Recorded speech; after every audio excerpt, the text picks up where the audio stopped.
done. We'll wrap up about 5 minutes before 1. And as I mentioned before, this will be recorded while we're going, and it will be placed at the Calvary Chapel website through their YouTube channel later on this afternoon. It'll be posted there. So if anybody missed it, you can always send them there and they can watch the presentation. So let me go ahead and share my screen. And we'll get ready to begin. Well, again, we're looking at the Thursday Passover crucifixion of Jesus. And obviously a little different than what most people assume for Good Friday. And again, you can take some notes if you'd like to, or you can just settle back and relax and go through it, knowing that you can certainly review this. It'll be recorded and posted later as a YouTube broadcast, and you'll be able to pause and fast forward and take a look at things a second time if you need to. So let's go ahead and get started. So, of course, this all begins with 5 main questions. And the first one, of course, is people always ask, why are you doing this? And this is about I've been doing this probably 25 times over the last 32 years. And my main response is always that it coordinates everything that the Bible says. And that's the main reason that I do it. People also ask the question, so what about Good Friday? And I always say, look, I'm not an anti-Good Friday guy. I'm not trying to create a crusade to shut down Good Friday.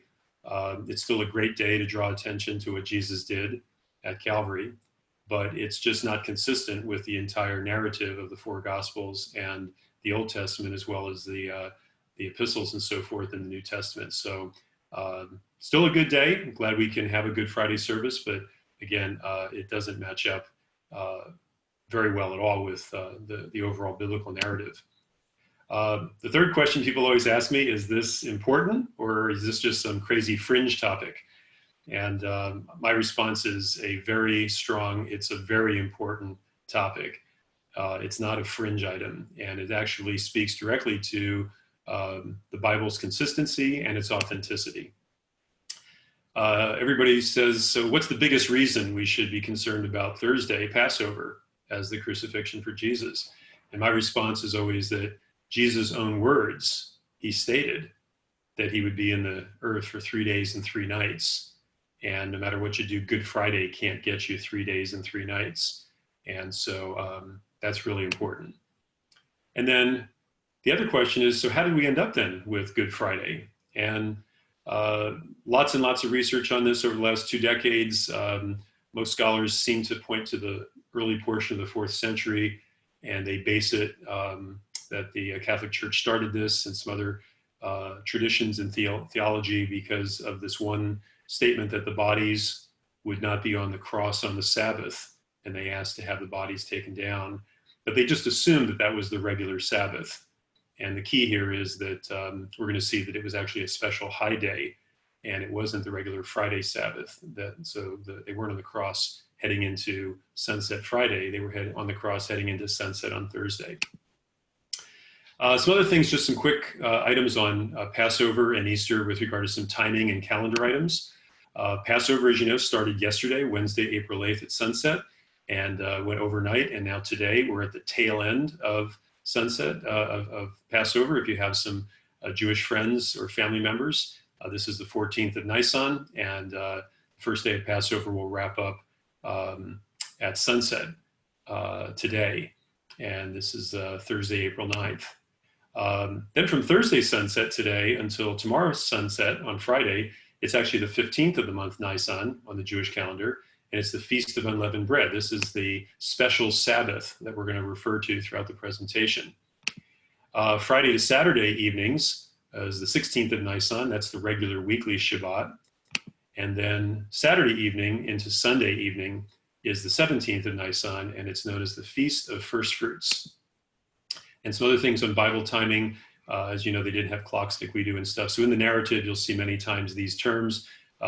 Coming at dawn or first light is typically 6 a.m. The third hour is 9 a.m. When they talk about something happening at the 6th hour, that's noon. The 9th hour is 3 p.m. in the afternoon. And the 12th hour or sunset is the close of the day. And that's typically 6 p.m. Now, this first item, of course, is the big one, 3 days and 3 nights. Only that one sign will be given. And if you look at Matthew 12, Matthew 16, and also in Luke 11, it states that a wicked and adulterous generation, also interpreted as a perverse and adulterous generation, seeks after signs, but no sign shall be given except the sign of Jonah. For as Jonah was 3 days and 3 nights in the belly of the fish, so also the Son of Man will be 3 days and 3 nights in the heart of the earth. And this is Jesus' own quote. Remember, the religious leaders were asking him, hey, do a sign, do some kind of a miracle for us. We want to see if you're really the Messiah, if you're really a great prophet. And when they were pressing him for a sign, he said, look, there's only going to be one sign given to you. And it's a pretty amazing one. And that's what I love about Christianity, is it's built on this one sign, and that's the resurrection after 3 days and 3 nights. And that's why in 1 Corinthians chapter 15, Paul can write that Christ died and he rose, specifically according to the scriptures. And that's the key. The 3 days and 3 nights is according to the scriptures. We're going to see that many times over in our presentation today. So that Catholic tradition that came from the early 4th century, nothing against it, but it was just simply chosen that the Friday crucifixion assumed these 2 verses, Mark 15 and from John 19. And they have, both of those gospels have a statement in there that they wanted to get the bodies off the cross, quote, because it was the day before the Sabbath. They would want the bodies to be on the cross going into the Sabbath. But if you take a look at the full context of John 19:31, what the entire verse says, it says this, that the Jews, because it was the day of preparation, so the 3 crucified bodies would not remain on the crosses on the Sabbath. For that Sabbath was a high day. And I love that John puts that in there, that side note parenthetically, reminding us that this is a special Sabbath, a special high day. They would then ask Pilate that their legs would be broken, and they would then be taken down from the cross and taken away. So that's key for you to remember, is when you think about them taking the bodies off the crosses because the Sabbath was coming, it wasn't because it was the Friday regular weekly Sabbath, but it was the Sabbath, a special high day, the day of preparation. We'll take a look at that in a moment. Now, traditional Good Friday, trying to get 3 days and 3 nights. If he dies on Friday, that's day 1, he's in the grave. And then Friday overnight is night 1.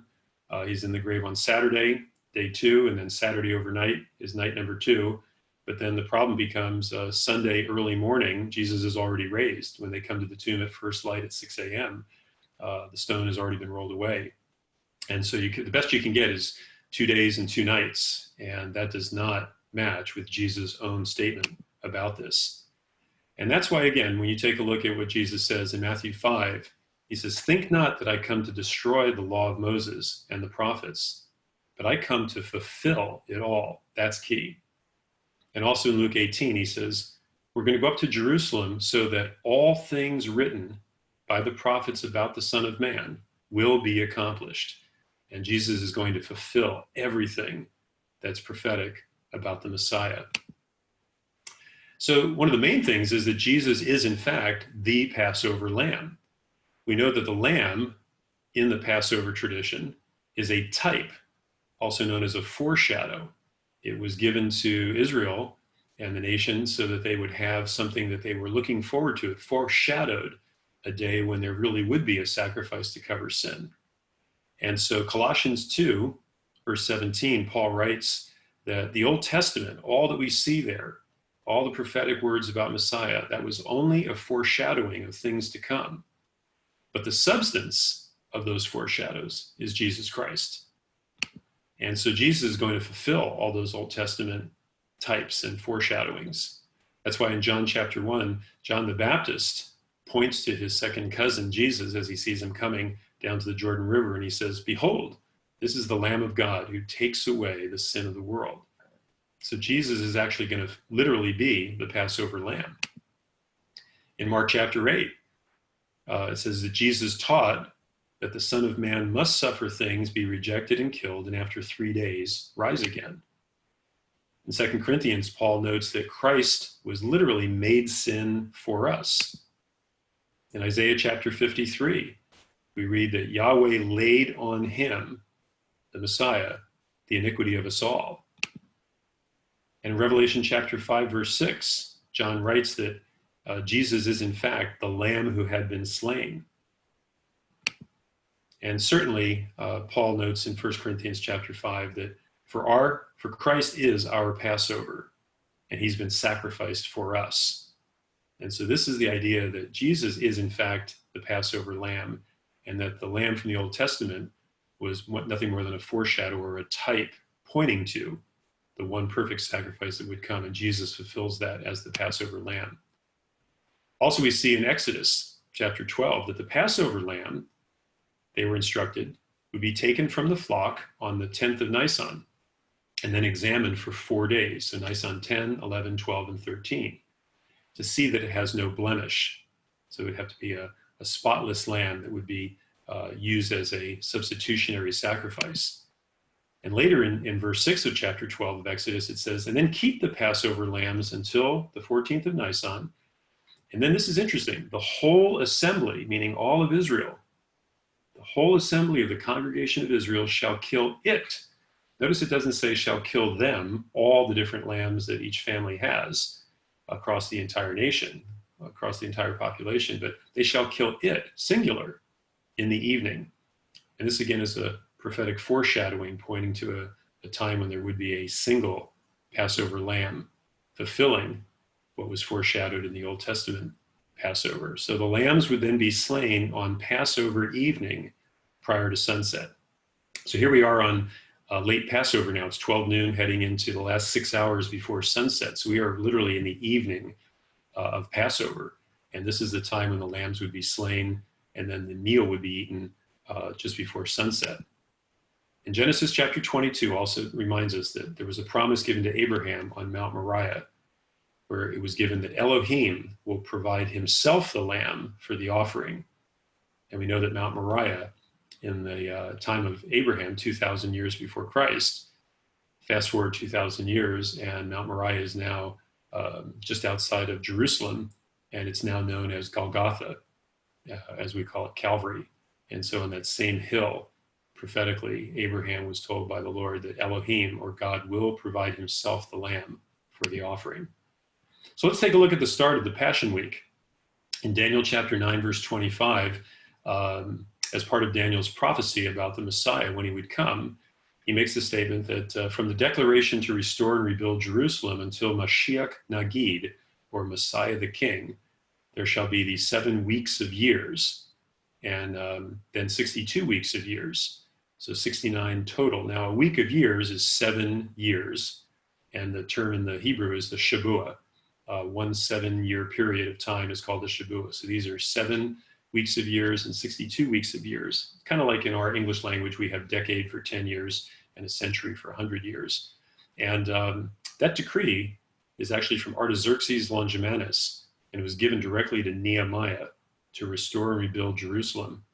And as you take a look at this, I would point you to, at your own time, go on the web and you can take a look at Sir Robert Anderson's book. He was a senior detective with Scotland Yard, and he worked with the Astronomer Royal at the Greenwich Observatory there outside of England, outside of London, and wrote a book in 1894 called The Coming Prince. You can see a free copy of it online. Just do a search in Google, and there's a PDF. You can go through and see all the details that Sir Robert Anderson did. And in going through that with the Astronomer Royal at Greenwich, they calculated at 173,880 days. And those are the 7 weeks of years plus 62 weeks of years until Mashiach Nagid, or Messiah the King. And so beginning on March 14th of 445 BC, we know that from the calculation of their calendars, that's when Artaxerxes gave the declaration to Nehemiah. And if you adjust that for leap years, as Robert Anderson did, as well as for the 365 and a quarter days per year, which was different than the ancient Jewish calendar of 360 days per year, all that came out to Sunday, April 6th of 32 AD. And that would be the day that Messiah the King would show himself. That's how many days there would be from Artaxerxes' declaration to Nehemiah to restore and rebuild Jerusalem. And interestingly enough, on that same calendar, Sunday, April 6th, 32 AD was the 10th of Nisan, beginning of Passover week. And so March 14th, the declaration is given on the 1st of Nisan. You can read about that in Nehemiah chapter 2, verses 1 to 8. And then you go out for those first 7 sevens of years, 49 years, and you get to the spring of 397 BC, and that's at the time of the Old Testament closing with the last book of the Old Testament, the prophesying of Malachi. And then April 632 AD is the next 62 sevens, 434 years, all adjusted for leap years and for the changes in the calendars, and 483 years total takes you right to that day. So hold on to that date, April 6th, 32 AD, exactly as Daniel had prophesied. So at the beginning of Passion Week, in John chapter 11 and chapter 12, it begins by Jesus being in Bethany, just outside of Jerusalem. And as you know, he raises Lazarus from the dead, and his disciples are really concerned about whether he's going to go into Jerusalem because there's many who are looking to arrest him. And there's actually the question raised there in John's gospel, when they're asking themselves, do you think Jesus will come into Jerusalem for Passover? And in Matthew 21, we read the account where Jesus tells his disciples, look, you're going to go find a donkey and a colt, say to the owner that the master has need of these, and he'll let you take them. And as he comes in riding on this colt, this foal of a donkey, John chapter 12 records that the crowds hear Jesus is now coming into the city for Passover. And as he's riding in, this is fulfilling Zechariah chapter 9, verse 9, where it says, rejoice greatly and shout in triumph, Jerusalem. Your king comes to you humble, mounted on a colt, the foal of a donkey. And so Jesus is literally fulfilling what Zechariah had spoken about 100 years earlier. And the people start crying out the messianic psalm, which we know today as Psalm 118, where it says, blessed is he who comes in the name of the Lord. They all understood that that was, in fact, a psalm of the Messiah. And so it was very important that they understood that anybody claiming that particular messianic psalm would be declaring that person to be the Messiah. And that's why it's interesting that the religious leaders say to Jesus, you got to tell your disciples and all these people to stop calling out that particular messianic psalm.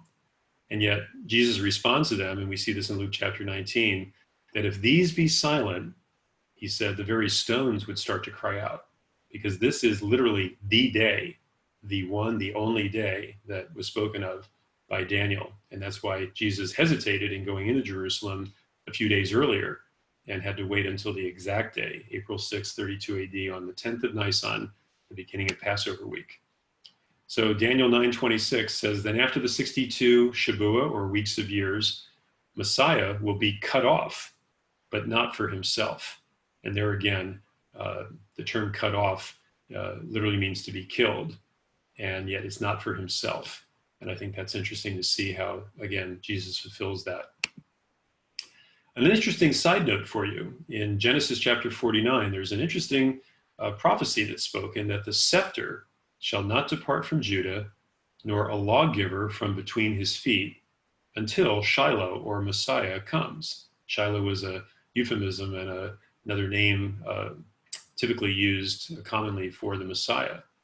And the question about the scepter not departing from Judah until Messiah comes.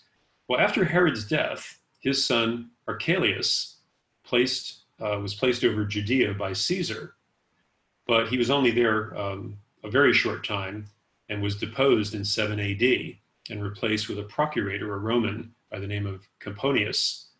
And all of the legal ruling power of the Jewish Sanhedrin was then revoked in 7 AD. So they no longer had the ability as a sovereign nation to put in place capital punishment. They were now literally under the sovereignty of Rome. And the scepter of sovereignty and authority had departed from Judah in 7 AD. And if you take a look at the Jerusalem Talmud and also the writings of Flavius Josephus, they both make mention of the fact that the religious leaders in 7 AD were tearing their clothes and putting ashes on their heads, and they were wailing in the streets because, from their perspective, Messiah had not come, and yet they had had the scepter that had been removed, as spoken of in Genesis 49. And the question they asked was, could Yahweh have lied? And yet little did they know, the Jewish leaders were unaware that Jesus had been born in September of 2 BC. And in fact, the Messiah was an 8-year-old boy living up in Nazareth at that time. So Messiah had come, and Yahweh had not lied about that. So let's take a look at the week up close. As we said, it's Sunday, April 6th, and going up through the Sunday the 13th, which we now know as Easter Sunday, as it's been named. And Jesus enters Jerusalem the exact day, April 6th, 32 AD, and that's the 10th of Nisan. It's late on Nisan, heading into that dotted line, which is sunset at each day. The Passover lambs are going to be examined from Nisan 10th, 11th, 12th, and 13th to see if they have any blemish. And so we see 4 days where Jesus is also going to be examined as the Passover lamb to see if he has any sin in him, any blemish at all. And he'll be found blameless and without any blemish, again, fulfilling the typology of the Passover lamb. And so Passover will start at sunset on Wednesday, the 14th of Nisan. And so that was yesterday for us. It was April 8th and the 14th of Nisan at sunset. And it always begins with a first meal after sunset called the meal of unleavened bread. And it's just the beginning of the Passover time. Now, what ends up happening is the next day, Thursday, April 10th, is the continuation of the 14th of Nisan. Late in the day on Thursday, which we're in now, between 12 and 6 p.m., late in the day before sunset, the Passover lambs will be killed, and then they'll be eaten in the actual Passover meal. And then that'll take you right up to sunset, which is then the beginning of the 15th of Nisan. And we were told that this was a special high day, a special Sabbath known as a Shabbaton. And that is the Feast of Unleavened Bread. And that's going to go over until the evening of Shabbaton, which is the next day, Friday, April 11th. Then the 16th of Nisan begins at sunset on Friday, and that's the regular weekly Sabbath, the regular Shabbat that they have each week, Friday at sunset. Goes through all of Saturday up until sunset. Then on sunset on Saturday is the 17th of Nisan begins, and it's a Feast of First Fruits, one of the big feasts of the spring for Israel. And then that's going to continue on into Sunday morning, April 13th. So there's our week up close, and you can see how we end up with back-to-back from Passover into a special high day, from a special high day into the regular Sabbath, and the regular Sabbath into the Feast of First Fruits. So the lambs are going to be examined. And on Sunday, April 6th, the 10th of Nisan, John tells us in chapter 12 of his gospel that the Greeks were in town for the feast. They'd come to see him. And Jesus foretells his death. And in verse 27, he makes the statement, "Shall I say, Father, save me from this hour? No, because it's for this very purpose I come to this particular hour." And so he's going to do this as you read through the various gospel accounts while he's being examined. He drives the money changers from the temple. He talks about rendering taxes unto Caesar, the question of is there a resurrection? He talks about the promise of the Holy Spirit. He goes through some end times and what the return of Christ will look like. Talks about what about John's baptism for sin down at the repentance of sin down at the Jordan. He comments on the widow's mite as she gives that tiny 2 little coins to the treasury at the temple. He speaks about the vine and the branches, that he is the vine and we have to abide in him. He has great discourse back and forth with the scribes, the Pharisees, and the priests. And then he talks about the marriage feast, and he talks about parables. And Passover begins on Wednesday at sunset with a meal known as the meal of unleavened bread. So after sunset, they would begin with that meal. It's not the Passover meal. Passover meal will be the next day at the evening of Passover, which is late afternoon on Thursday. This is then Jesus' Last Supper with the disciples, is going to be this Wednesday meal right after sunset at the beginning of Passover on the 14th of Nisan. So on Tuesday, April 8th, the day before, the 12th of Nisan, the lambs are still being examined, and prophetically we see in Matthew chapter 26 that it's stated that in 2 days the Passover is coming and the Son of Man will be delivered up for crucifixion. So again, he's going to be crucified on Passover. And Mark comments in his gospel in chapter 14 that the feast of Passover and the feast of unleavened bread were 2 days off. So there's the regular Passover and then that special Shabbaton, that special high day that's coming right afterwards. They're 2 days off. And the chief priests and the scribes were figuring out how to get a hold of Jesus so that they could kill him. So now it's Wednesday evening, April 9th. It's the start of Passover on the 14th. And they have this first meal that's traditionally known as the first day of eating unleavened bread. That's literally how it's translated. And so he's with his disciples, and it's Wednesday sunset, probably goes till around 9 or 10 p.m. And this is the Last Supper. Remember, there's no mention of the Passover lamb in this. He simply talks about instituting communion with the two main elements that were part of the eating of unleavened bread. And that's the bread and the cup. So the Passover lambs are going to be killed 18 hours later on Thursday afternoon. This will be late on Nisan 14th, late on Passover. That's like today, this afternoon from 12 to 6 p.m. is the late evening of Passover till sunset. That's when the lambs are killed.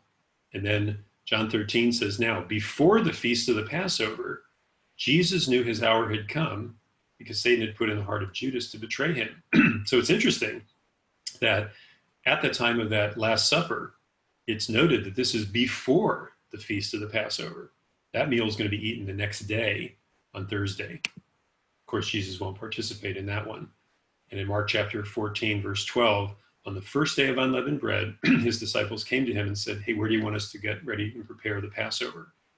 And then he tells them there's a room that they'll find, and the owner of that house will let them go up and get that prepared.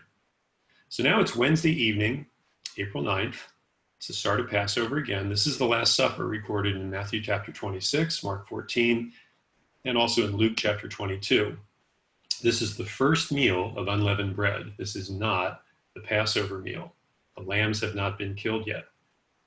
And it says that he broke bread and he said, take and eat. This is my body. Drink. This is the cup. It's a symbol of my blood of this new covenant. And I won't drink the fruit of the vine from now until I drink it anew in my Father's kingdom. So in John 13, we then read that Jesus washed the disciples' feet. And he also mentions later in that same chapter that where I'm going, you cannot follow me, but you shall follow me later. And so the Last Supper continues. Again, remember, this is the initial meal of unleavened bread that kicks off early in Passover, which is right after sunset. And in Luke chapter 22, verse 15, Jesus tells his disciples, look, I've really desired to eat the Passover with you. And he's speaking prophetically about the fact that he really wishes he could, because he certainly has done the Passover with them before in the prior 3 years of his ministry. The disciples believe that he's referring to the meal that's coming the next evening. But Jesus is actually referring to the new, entirely fulfilled Passover, this Holy Communion, that he's going to introduce in remembrance of his sacrifice. So he's going to use the meal of unleavened bread that kicks off the Passover day early, right after sunset. He's going to use that as a way to say, this is my body broken for you, and this is the cup of the new covenant. So in John chapter 14, we read that he tells them, look, I'm going to ask the Father, and he's going to send you the helper. And then in 1 Corinthians 16, and also in chapter 11, and Acts 20, and also more so in John 14 again, the same quote is that, let not your heart be troubled, I go and prepare a place for you. And he makes the statement that he is the way, the truth, and the life. So now they've had dinner. They've had the Last Supper. It's early on Passover. It's now about 10 p.m., and it's well past sunset. And in John 18, we read that they go over the ravine of Kidron to the Garden of Gethsemane. And Matthew 26 and Mark 14 further explain that they, after singing a hymn, they went to the Mount of Olives, and then Jesus with them went to the Garden of Gethsemane. So now you get up to around, let's say, 11 p.m. to midnight. We don't know the exact times, of course, but Jesus then takes Peter, James, and John, just the three of them, with him to go pray privately. And sometime after midnight, we read in all four gospel accounts, Matthew 26, Mark 14, Luke chapter 22, and also in John 18, this is when Jesus comes to the garden and betrays Jesus with a kiss. And Jesus is then taken away. So sometime probably after midnight. And this then begins the illegal trial of Jesus, which happens after midnight. John chapter 18 tells us that the Roman cohort, the Jewish commander, the officers, take Jesus first to Annas. He's the father-in-law of Caiaphas, who's the current high priest. And they smite Jesus on the cheek, which fulfills Micah chapter 5, verse 1. And then in Mark chapter 14, some more commentary in the Gospels that Jesus is before the chief priests, scribes, and the entire Jewish council, the Sanhedrin. And there is Caiaphas there, who is the current high priest in his rotation. Meanwhile, Pilate's wife is asleep. This is after midnight, and she's obviously having a really bad dream. And that is an interesting dream that she's being really vexed with, because she's recognizing that her husband Pilate should have nothing to do with this whole situation. So as we continue this illegal trial of Jesus after midnight, here's some just basic, we don't know again the exact times, but Jesus after midnight is first with Annas. Maybe that's from 12 to 1 a.m., including transportation time between the different venues.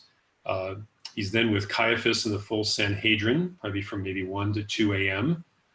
Then they recognize that they don't have the scepter, they don't have the authority, the sovereignty to declare him guilty of a capital crime and sentence him to death by stoning.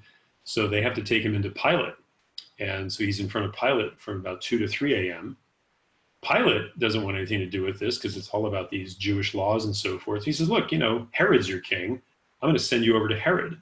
And so from 3 to 4 a.m., Jesus is over with Herod.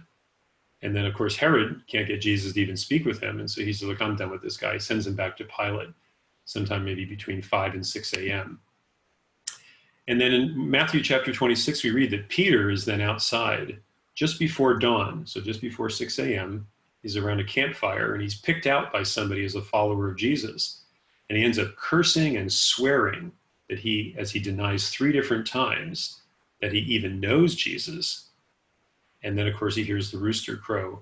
And it's just as Jesus said it would be, you deny me 3 times before the cock crows. Now it's early morning. It's 6 a.m. The dawn's coming up. It's Thursday, April 10th. It's still Passover, the 14th of Nisan. Matthew 26, Mark 10, and Luke 18 speak about, and they all quote this, that at the Passover, the Son of Man will be delivered up for crucifixion. And this is key. In John chapter 3, Jesus made this statement that even as Moses lifted up the serpent in the wilderness, even so must the Son of Man be lifted up. And in John chapter 8, John chapter 12, and also in Luke 23, Pilate sends Jesus to Herod, who is glad to see Jesus, wants him to do some miracle for him, examines him at length, but Jesus won't even speak with him, won't even answer his questions. And then in Luke chapter 23, Pilate and Herod both agree that there is no guilt in Jesus worthy of capital offense, worthy of death. They believe this is just something that's going on with the Sanhedrin and about the Jewish laws of so forth. So it's still Passover early morning, and Jesus is then taken. We read this in John 18 and Mark 15, that he's taken to the Roman Praetorium. And the quote is that it was early. The Jewish leaders would not enter the Praetorium, so they might not be defiled and would still be able to eat the Passover. So here is a major piece of information, that the Passover meal has not been eaten yet. If this was happening on Friday, the Passover would have already happened. But the Jewish leaders get over to the Roman Praetorium, and they won't go inside because they'll be defiled being with Gentiles. And they said that, look, we won't be able to eat the Passover if we're defiled. They recognize it's still coming up later that day, late on Passover on the 14th of Nisan. So sometime between 6 and 9 a.m. in the morning, they won't go in. So in John 18, verse 29, we read that Pilate then went out to them because they wouldn't come into the Praetorium. And he goes, hey, what's the accusation? What are you accusing him of? And in verse 31, Pilate ultimately is frustrated with what they're coming up with. He says, look, why don't you just judge him yourselves?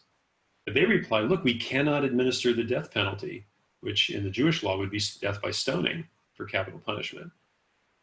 And it turns out it's the Roman death penalty, which is crucifixion, that ends up fulfilling Jesus' own words about the death that he would suffer. And then in Matthew 20, we read that the Gentiles will mock and scourge him and ultimately crucify him. So now it's between 9 and noon still, heading in this Passover. And Mark 15 says it was the 3rd hour. Remember from our introduction there, the third hour is 9 a.m. Sunrise in the morning is the first hour. So the third hour here is 9 a.m. And in John 18, then Jesus goes back before Pilate, and they have that famous conversation about what is truth. Then in John 19, Pilate has Jesus scourged, and the Roman soldiers put on the crown of thorns and the purple robe, and they mock him. And then that fulfills Isaiah chapter 53, that by his scourging or by his stripes across his back, we are healed. And Pilate thinks he's done with it at this point, because in John 19, verse 4, he says, look, I find no guilt in him. And he says in the Latin, "Fecca homo," which is behold the man. And you can just picture Jesus standing there, beaten. His back is all bloodied. His face is all mangled. The crown of thorns pushed down and the blood running down his face. The purple robe across his back. It's probably sticking to all those open wounds on his back. And I think Pilate believes, okay, I've done this. We're done with him. They go back inside the praetorium, and Pilate's one-on-one with Jesus. And it's been well over 2 hours since the first light, and now coming up to that third hour at noon, third hour at 9 a.m., and now it's been almost 3 hours as it's approaching 12 noon on our clock. And in John 19, verses 13 to 15, we're reminded by John, it was the day of preparation for the Passover. So this is where you're now going to get ready. You're going to kill the lambs, prepare the actual Passover meal with the lamb that will be eaten later that day at the close of Nisan 14, the close of Passover before sunset. And this is on Thursday. And he says it's about the 6th hour.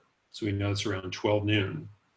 And that's when Pilate brings Jesus out into the crowd and says, look, behold your king, kind of mocking on him and so forth, hoping this will appease them. And as it's getting now about 12 noon, still on Passover, Pilate's wife in Matthew 27, she comes into her husband and says, look, have nothing to do with this just man. She recognizes he's not guilty of anything.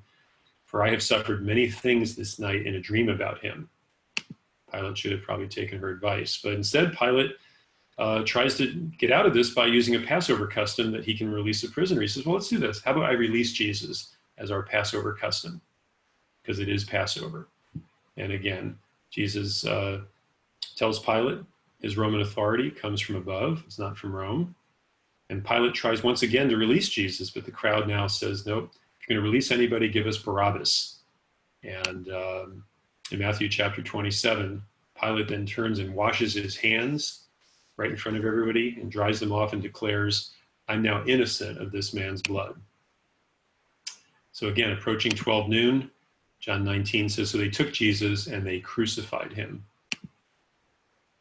And they said it was at the 6th hour. So now we're at the third hour, is 9 a.m. 6th hour is 12 noon on our clock, midday. And it says darkness fell on Jerusalem like it was midnight. So can you picture that he's been crucified, he's up on the cross, and now at midday, it actually looks like midnight. It's just pitch dark outside. And this goes back to Genesis 22, that Elohim had said to Abraham, take your son, your only son, whom you love, and sacrifice him to me. On one of the mountains I will tell you. And boy, that's prophetic, because Mount Moriah, the mountain he shows him, Abraham prophesies then, Elohim will provide himself the lamb for the offering.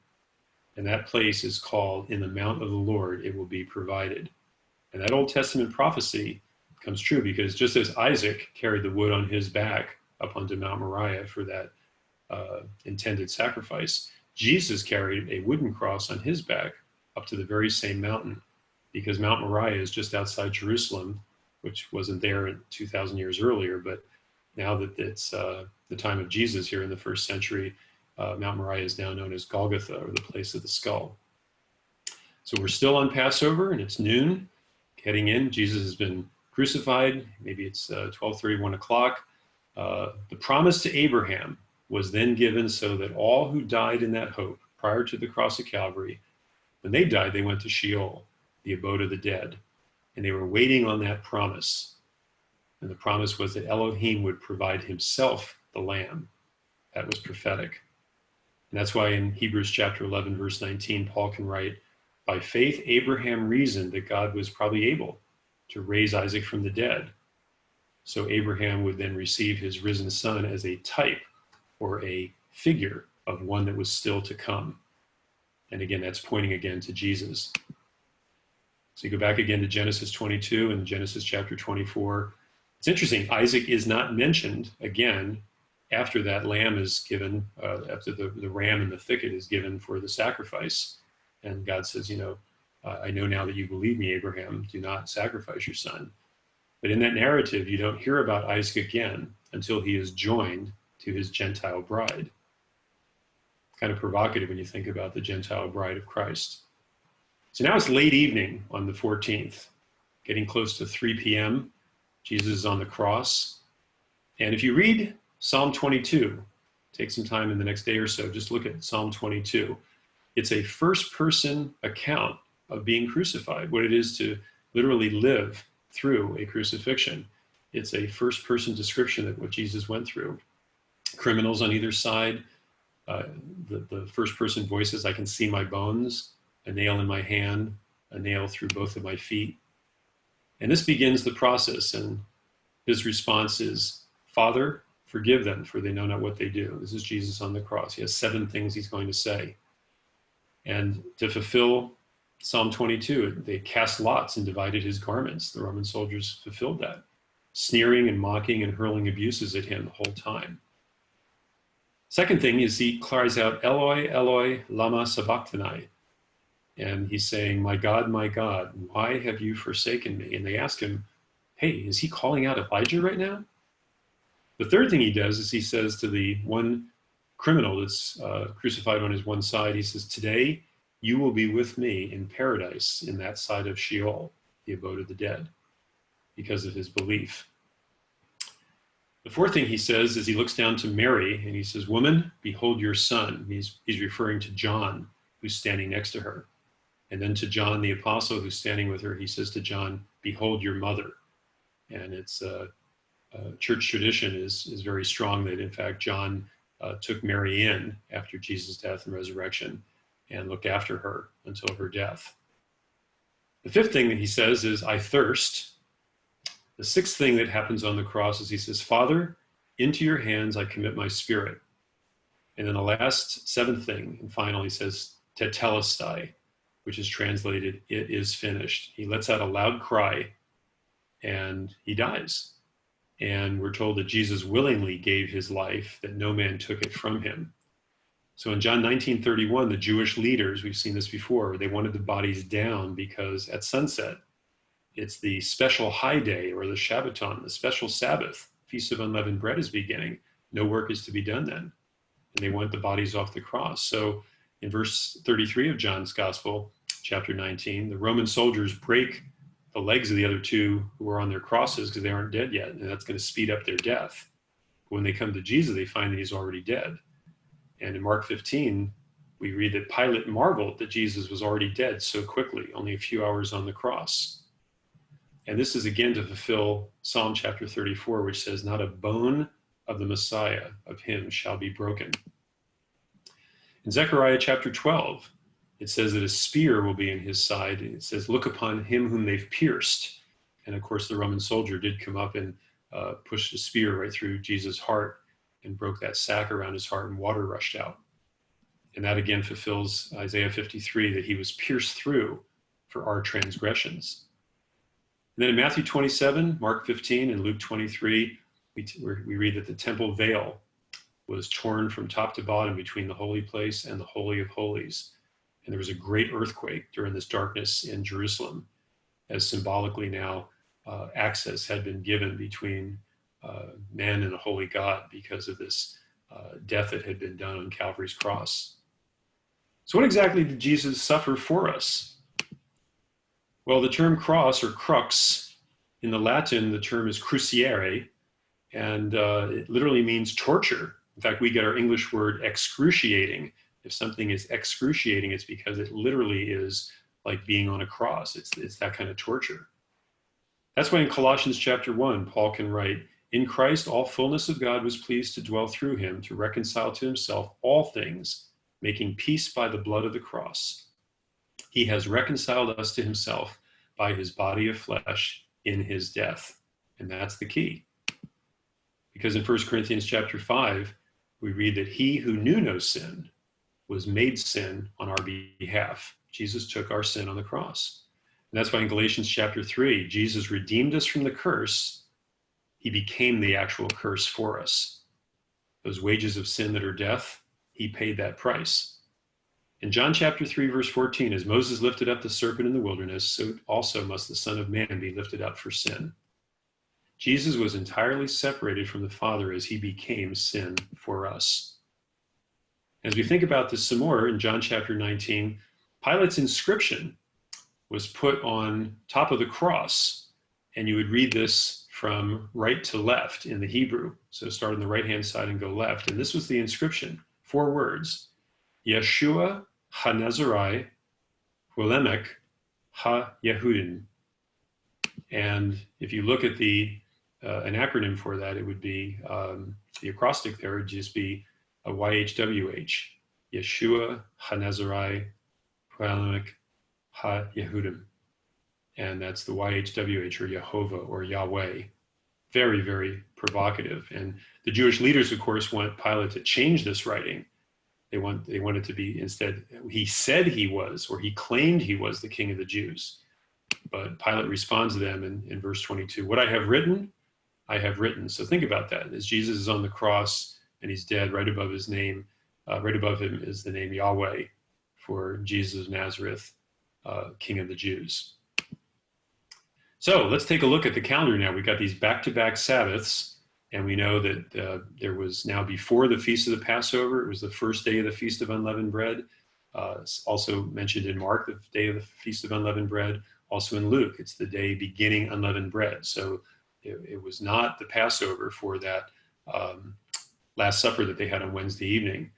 But Passover began on Wednesday, and you can see there the colors will match up, at sunset, right after the dotted line there, Wednesday evening, April 9th, which is the 14th of Nisan, the beginning of Passover. And it goes through until the next day, up until sunset.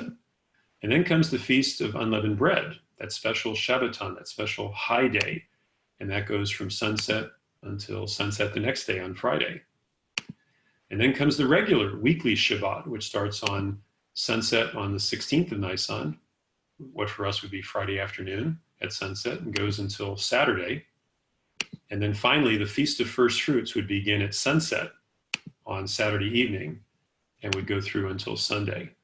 And so there's our days there.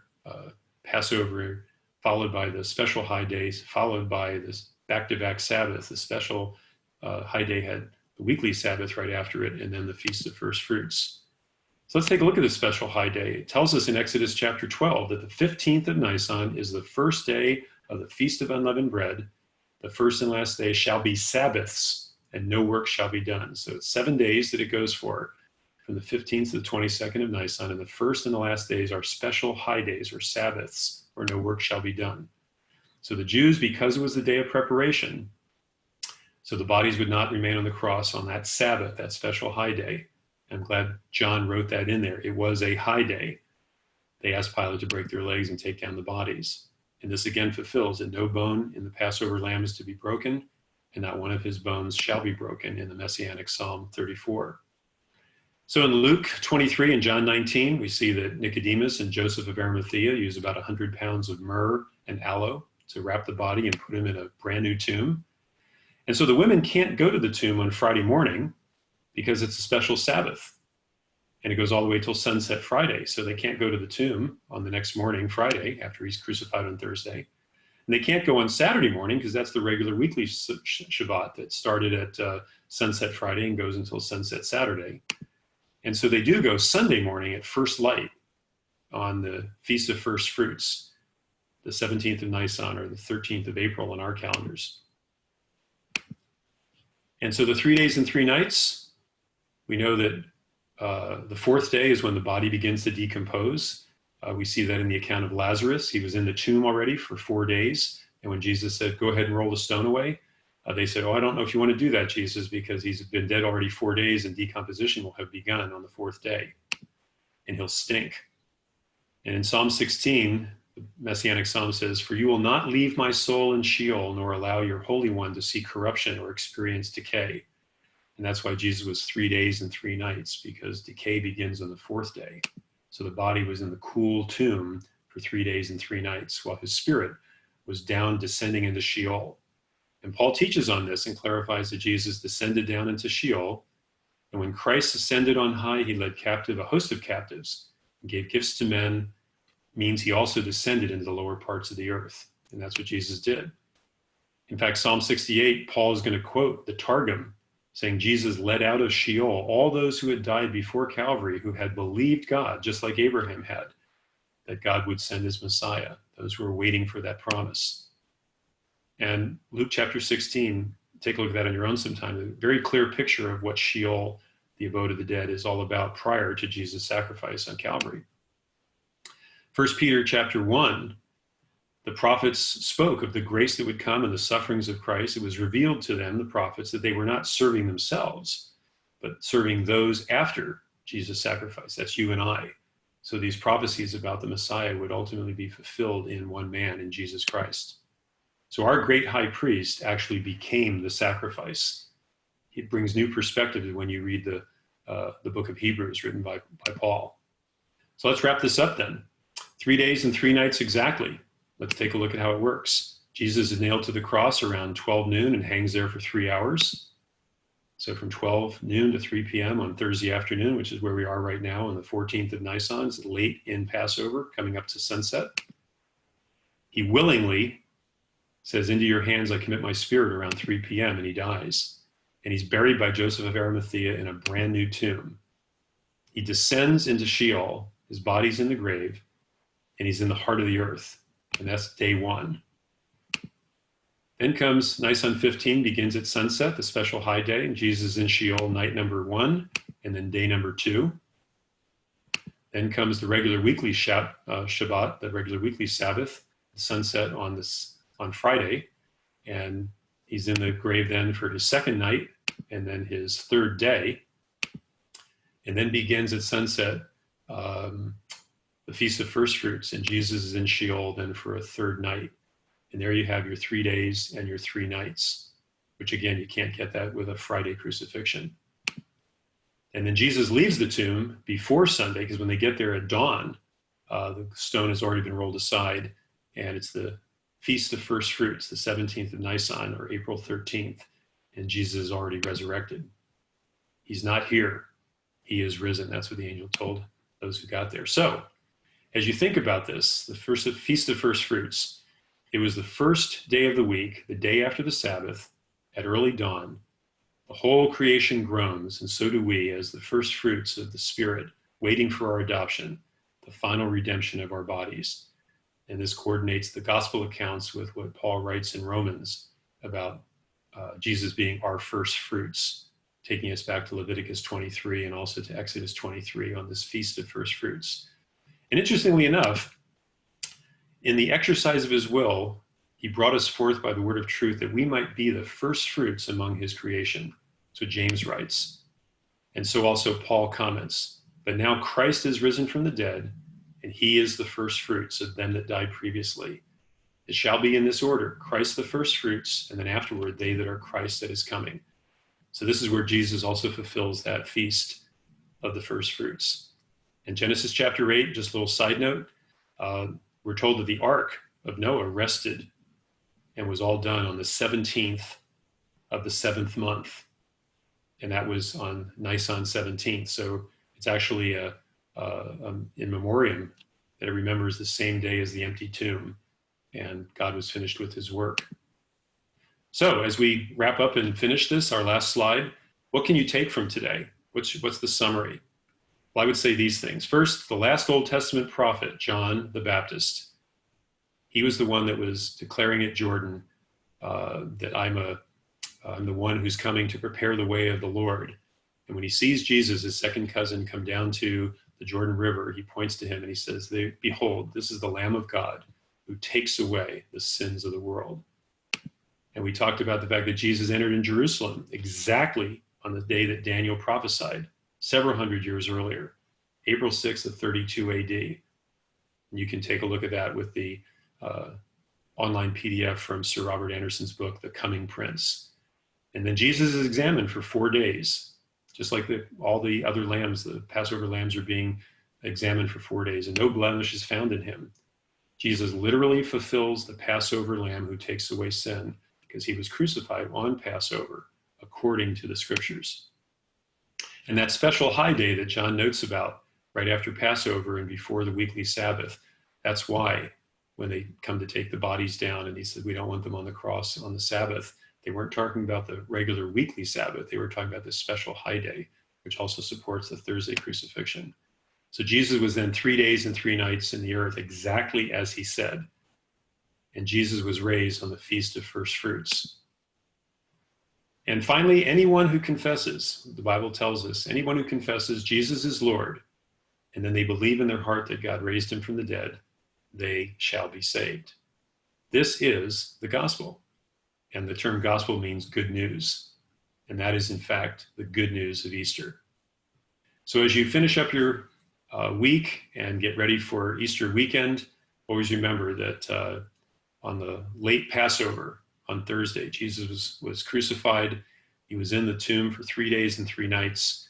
And when they came on Sunday morning, he was already raised and the stone was already rolled away. And he had fulfilled literally exactly what he had said, 3 days and 3 nights in the tomb. And by being raised as the first fruits, he is in essence an example for us of what we can look forward to and have our sins forgiven. And so, as he says, anybody who confesses Jesus is Lord and believes that God raised him from the dead, you will be saved. That's the gospel. It's not religion. It's not joining a certain church. It's not a certain sect or a denomination. It's just simple belief individually. And so that's the good news. That's what gospel means. And I tell you, that is good news. So I pray you have a great Easter weekend and enjoy your time with family and friends. And we look forward to, let me close my screen down. And we look forward to a great time over this weekend coming up as Calvary Chapel celebrates Easter service on Sunday morning. So have a great day and God bless.